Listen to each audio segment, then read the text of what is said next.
The University of the West Indies Cave Hill Barbados campus have been granted a full license to conduct research and development into cannabis.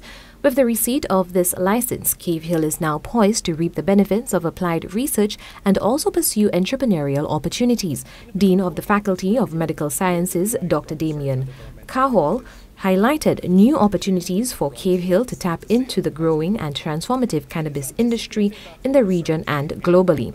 And though this is a momentous step forward for the cannabis industry's development in Barbados, one can help but notice how this shift to a more institutionalized and colonial approach can leave the many who have been chastised and marginalized for the advocacy of the plant's decriminalization and full legalization are seemingly left out. Will that be the case in St. Lucia when the island finally achieves full legalization of marijuana? President of the Herbal Cooperative and cannabis activist Andrew De Carries says that will not be the case in St. Lucia. He notes from the onset many of those individuals who were included in many discussions which took place before the first part of the legislation was passed. My personal view is that we have to do trials, and the trials would be the first legal planting of cannabis, and it should be done on Rastafari farms.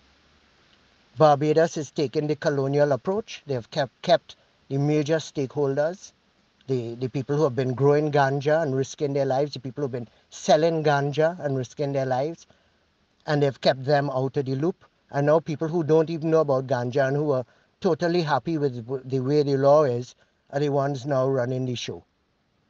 That is not how we will do it here. De Carries also reminded the public that St. Lucia's cannabis legislation was passed in 2 phases. The first phase has already been passed, the Regulatory Substance Authority, which deals with the introduction and regulation of various substances, cannabis included. The second half of the legislation will deal with stakeholder licenses and regulation. He notes there will be a total of 11 licenses, and he is unaware of the cost at present. We don't know the cost of the license as yet. The cultivation license would be well within everybody's reach, the traditional cultivator's license.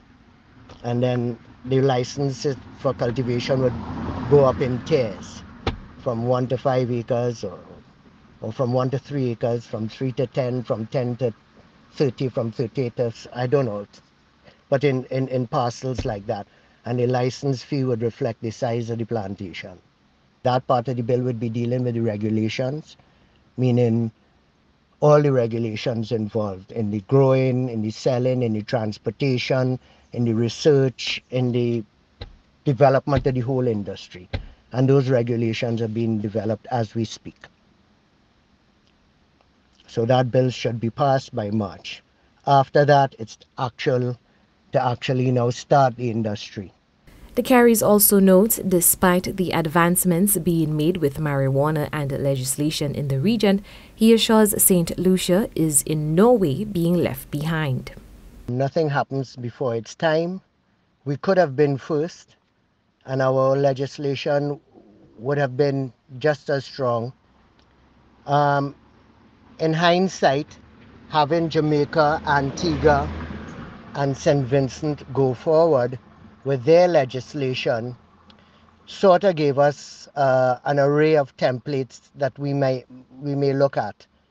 So a lot of our ideas are actually encompassed in the bills that we're working on right now. So we think we have a solid model, and we believe tremendously that our model would be the template for the rest of the CARICOM nations. De Carries further stated the Herbal Cooperative is an integral part of St. Lucia's cannabis industry, responsible for the procuring and distribution of cannabis, providing farmers an outlet to sell their crop. He notes that a lot of bureaucratic elements are in place. Now, the physical structures are to be brought forward.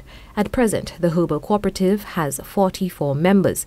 De Carries urges all who wish to be part of the new cannabis space to join. For Choice News Now, I am Chelsea Austinay.